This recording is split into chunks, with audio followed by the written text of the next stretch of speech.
तमाम महाराष्ट्रातला मराठा समाज वाट बघत होता की सन्माननीय मुख्यमंत्री काय बोलतायत। सगळ्या समाजाचं लक्ष होतं, विधिमंडळाचं लक्ष होतं की आज नेमका आरक्षणाबाबत काय निर्णय होणार, काय भूमिका घेणार।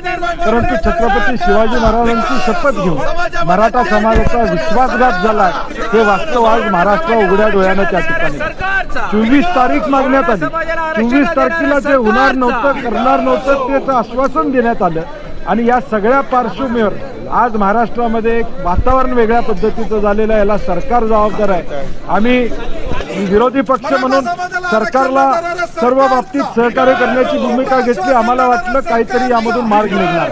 तारीख ज्यावेळी सन्माननीय मुख्यमंत्री महोदय देत आहेत त्यावेळी सगळ्या महाराष्ट्रातल्या मराठा समाजाला आशा वाटली होती की काहीतरी पक्का निर्णय होणार, परंतु मराठा समाजाला पानं पुसण्याचं काम केलेलं आहे, फसवलेलं आहे। त्याचा निषेध आम्ही या ठिकाणी करतो।